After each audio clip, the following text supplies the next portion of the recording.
Hello दोस्तों, आज का वीडियो हम शुरू करते हैं प्रश्नावली 1.1 के पांचवें क्वेश्चन से। पिछले वीडियो में मैंने आपको प्रश्नावली 1.1 के चारों क्वेश्चन बताए थे। इस वाले वीडियो में प्रश्नावली 1.1 का पांचवा क्वेश्चन हल करते हैं। तो पांचवा सवाल है हमारा, जांच कीजिए कि क्या प्राकृतिक संख्या n के लिए संख्या 6n² 6 की घात n अंक 0 पर समाप्त हो सकती है क्या। सबसे पहले मैं आपको बताऊंगा, जो संख्या 0 पे समाप्त होती है उसमें 2 into 5 ये गुणनखंड आता है। जो संख्या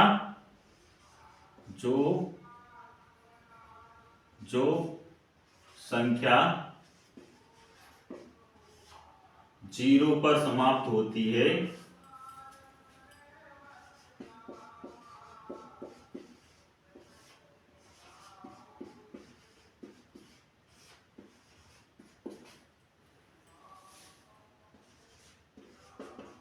उसके अभाज्य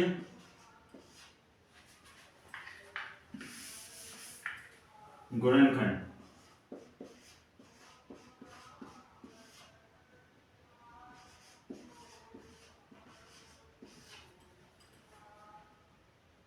टू इंटू 5 के जोड़े में होते हैं। कि कोई भी प्राकृतिक संख्या अगर 0 पे समाप्त हो रही है तो उसके अभाज्य गुणनखंड में 2 गुणित 5 का युग्म या जोड़ा होता है, या उसके गुणनखंड में 2 गुणित 5 आता है। तो हम 6 की घात n के लिए इसके गुणनफल निकालते हैं हम। तो 6 की घात n, इसके हम गुणनखंड निकालेंगे, 6 का गुणनखंड निकालेंगे तो कितना हो जाएगा, बहुत सरल है, 2 तिया 6 और 3 एकम 3, किसमें हो जाएगा 2 गुणित 3। इसे कोष्टक में लिखेंगे, यहां घात n है तो यहां भी हम n लिखेंगे। तो क्या इस गुणनखंड में कहीं भी 2 गुणित 5 आ रहा है क्या? क्योंकि इसमें 2 गुणित 5 का जोड़ा नहीं है, 2 गुणित 5 नहीं है, इसीलिए हम कि 6 की घात n के लिए किसी भी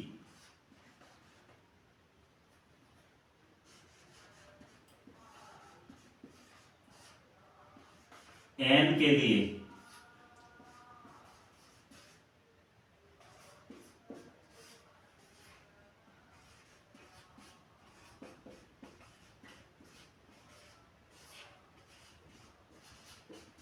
नहीं होगी।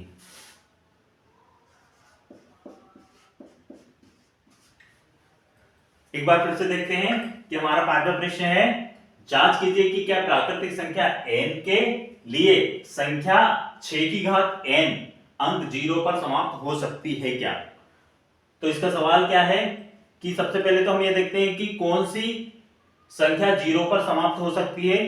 तो वो संख्या 0 पर समाप्त हो सकती है जिसके अभाज्य गुणनखंड में 2 गुणित 5 आता हो। क्योंकि हमारी संख्या है 6 की घात n, इसके हम गुणनखंड निकालेंगे तो इसका गुणनखंड होगा 2 गुणित 3, घात n है तो यहां आपने n लगाया, तो इसके गुणनखंड में कहीं भी हमें 2 गुणित 5 नहीं आ रहा है, तो इसका आंसर हम लिखेंगे 6 की घात n किसी भी मान n के लिए 0 पर समाप्त नहीं होगी।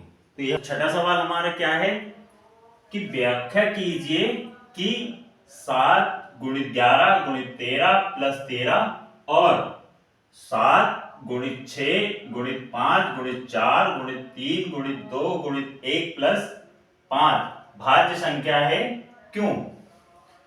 तो इस सवाल में हमें देखना है, इस प्रश्न में हमें करना है कि ये जो हमारी संख्याएं हैं ये भाज्य हैं, पर क्यों। तो कोई भी संख्या कब भाज्य होती है, जब उसके स्वयं संख्या और एक के अलावा और अधिक गुणनखंड होते हैं तो वह संख्या भाज्य होती है। यहां हम सवाल कर लेते हैं। तो पहला संख्या हम लिखते हैं। पहली संख्या है 7 गुणित 11 गुणित 13 प्लस 13। हम इसमें देखते हैं कि ये भाज्य अगर है तो क्यों है। तो सबसे पहले तो हम इसका गुणा कर देते हैं। हम 7 का गुणा 11 में करते हैं तो क्या आ जाता है 77 गुणा में 13 और प्लस में 13। 77 गुणा में 13 प्लस 13। अब इसमें हमें 13 उभयनिष्ठ ले लेता हूं तो क्या हो गया 77 ऐसा कैसा गुणा 13 हमने बाहर ले लिया तो यहाँ 1 प्लस में 13 हमने यहां ले लिया तो ये भी 1। अब 77 का 1 में गुणा करेंगे तो कितना हो जाएगा 13 77 का 77 और प्लस 1। अब इस संख्या को मैं ऐसे भी लिख सकता हूं 13 गुणा में 77 और 1 78। यहां हमारा कोई निशान नहीं है तो वहां पर होता है गुणा का निशान। अब 78 के हम गुणनखंड निकाल लेते हैं। 78 का हम गुणनखंड निकालते हैं बहुत आसान है। 78 कितने से जाएगा 2 से 2 तिया 6 2 9 18 3 से 13 और ये 13 से। तो 13 गुणा में इस 78 को मैं कैसे लिख सकता हूं उसके गुणनखंड के रूप में 2 गुणा में 3 गुणा में 13। तो मैं कह सकता हूं कि यह संख्या भाज्य है। क्यों? क्योंकि इसके एक से अधिक बहुत सारे गुणनखंड है 13 है 2 है 3 है 13 है। तो जिस संख्या का स्वयं संख्या और एक के अतिरिक्त अन्य गुणनखंड होते हैं वह संख्या भाज्य होती है। तो यहां हमें बहुत सारे गुणनखंड मिल रहे हैं तो मैं लिख सकता हूं कि संख्या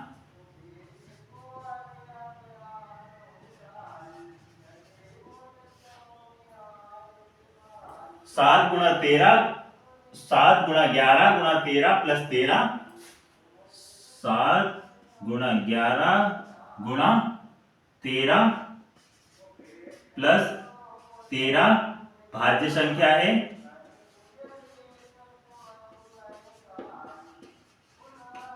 क्यों?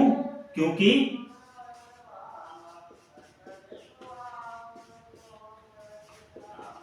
इसके एक के अलावा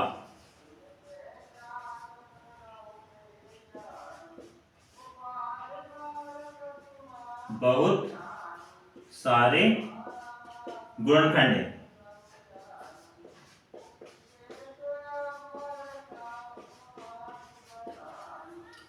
इसी प्रकार हम दूसरी संख्या को देख लेते हैं। दूसरी संख्या है हमारी 7 गुणा में 6 गुणा में 5 गुणा में 4 गुणा में 3 गुणा में 2 गुणा में 1 प्लस 5। यह हमारी संख्या है। इसके बहुत सारे गुणनखंड है बहुत बड़ी संख्या है पर जब हम इनका आपस में गुणा करेंगे तो छोटी संख्या हो जाएगी। तो हम इनका आपस में गुणा करते हैं। तो सबसे पहले हम देख लेते हैं इनमें से उभयनिष्ठ ले लेते हैं। ये जो गुणा में है इसमें भी 5 है और एक संख्या हो गई इसमें भी 5 है। तो इस संख्या में से 5 हम कॉमन ले लेंगे उभयनिष्ठ ले लेंगे। तो उभयनिष्ठ हम 5 लेंगे कोष्टक में 7 गुणा में 6 5 है 5 हमने बाहर ले लिया तो इसकी जगह हम गुणा में लिख देंगे 1 गुणा में 1 गुणा में 4 गुणा में 3 गुणा में 2 गुणा में 1 प्लस 5 हमने बाहर ले लिया तो इसकी जगह पर हम क्या लिखेंगे 1। हम अब इन संख्याओं का आपस में गुणा कर देंगे। तो इनका जब गुणा हम करते हैं तो क्या आएगा 5 1008। आप लोग अच्छे से गुणा करना उसका 1008 आएगा प्लस 1। इसमें हम 1 जोड़ देंगे तो क्या आ जाएगा 5। अब यहाँ पर हम इसे गुणा में लिख देंगे क्योंकि यहाँ पर कोई भी चिन्ह नहीं है, निशान नहीं है, तो वो गुणा में होता है। तो कितना हो जाएगा, 5 गुणा में 1000, 1008 में 1 जोड़ देंगे तो 1009 हो जाएगा। यहाँ भी इस संख्या में भी इसके दो गुणनखंड आ रहे हैं, एक 5 हो गया, एक 1009 हो गया। तो यह संख्या भी भाज्य है। क्यों? क्योंकि इसका एक के अलावा अन्य गुणनखंड है, 5 भी गुणनखंड है और 1009 भी है। तो हम लिख देंगे इसमें भी कि यह संख्या भाज्य है। क्यों है? क्योंकि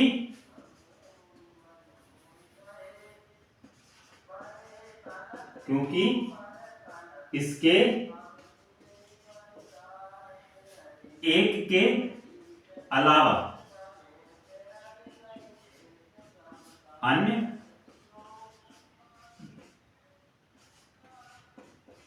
गुणनखंड है। तो ये हमारा छठा प्रश्न भी हल होता है। क्यों है भाज्य संख्याएं? क्योंकि इनके एक से अधिक कई गुणनखंड और भी हैं। तो इसी प्रकार हमारा अगला सवाल है प्रश्न नंबर 7वां। किसी खेल के मैदान के चारों ओर एक वृत्ताकार पथ है। इस मैदान का एक चक्कर लगाने में सोनिया को 18 मिनट लगते हैं, जबकि इसी मैदान का एक चक्कर लगाने में रवि को 12 मिनट लगते हैं। मान लीजिए कि दोनों एक ही स्थान पर और एक ही समय पर चलना प्रारंभ करके एक ही दिशा में चलते हैं। कितने समय बाद वे पुनः प्रारंभिक स्थान पर मिलेंगे? तो क्वेश्चन थोड़ा बड़ा है, इसलिए इसे समझने के लिए हम इस तरह समझते हैं कि एक खेल का मैदान है जो वृत्ताकार है। वृत्ताकार मतलब गोल है। इसके एक बिंदु से, यहां से सोनिया को एक पूरा चक्कर लगाने में कितना समय लगता है? 18 मिनट। सोनिया को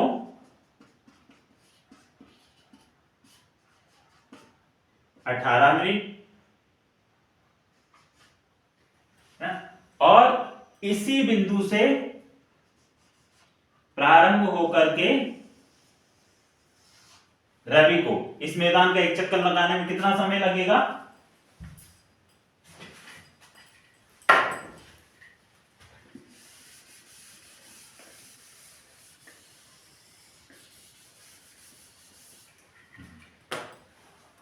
यहीं से रवि को इसका एक चक्कर लगाने में कितना समय लगेगा? 12 मिनट। तो रवि को कितना समय लगता है?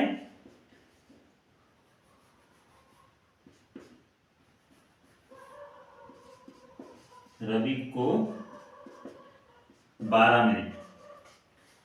तो यहां से चलकर जब दोनों एक ही साथ, दोनों एक ही दिशा में चलते हैं तो दोबारा कितने समय के बाद मिलेंगे?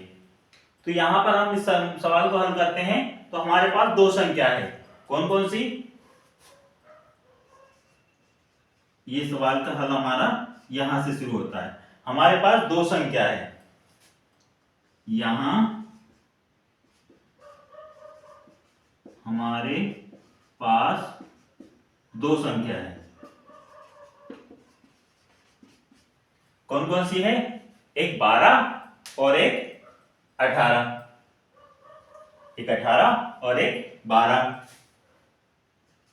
12 और 18। हम दोनों संख्याओं का गुणनखंड कर लेते हैं। तो 12 का गुणनखंड होगा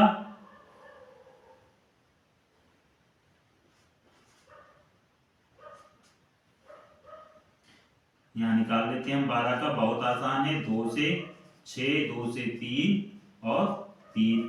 क्या गुणनखंड हो जाएंगे इसके? 2 दूनी 4, 3 12, है ना। इसी तरह 18 का गुणनखंड निकाल लेते हैं हम। 18 का गुणनखंड क्या होगा? 18 2 9 18, 3 से जाएगा 3, 3 से जाएगा 1। क्या हो जाएगा 2 गुणित 3 गुणित 3 है। अब हम इसका एलसीएम निकाल लेते हैं,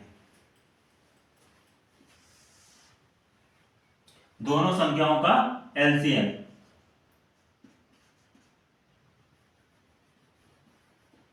एलसीएम एलसीएम क्या हो जाएगा, पहले हम सबसे छोटी संख्या लेते हैं, तो ये 2 लेते हैं, इसमें 2 बार है और इसमें 1 बार है, तो हम ये 2 ले लेते हैं। 2 गुणा में 2 गुणा में 2, ये 2 ले लिए। अब इसके बाद 3 देखते हैं, तो इसमें 2 3 है और इसमें 1 ही है, तो ये दोनों 3 ले लेते हैं हम। 3 गुणा में 3 गुणा करते हैं हम, 3 या 9, 9 दूनी 18, 18 दूनी 36। ये हमारा आंसर आ गया है ना। तो आंसर में हम क्या लिखेंगे, इसे मिटा देता हूं मैं।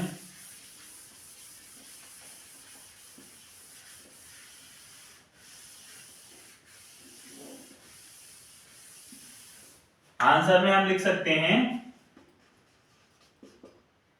कि दोनों 36 मिनट बाद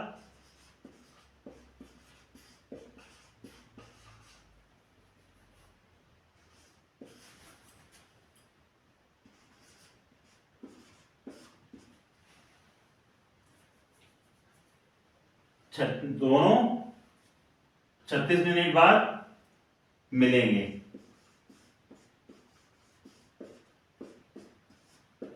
ठीक है, ये हमारी प्रश्नावली 1.1 के 7 सवाल हो गए हैं। अब ये वीडियो में प्रश्नावली 1.2 के सवालों का हल करेंगे। ठीक है।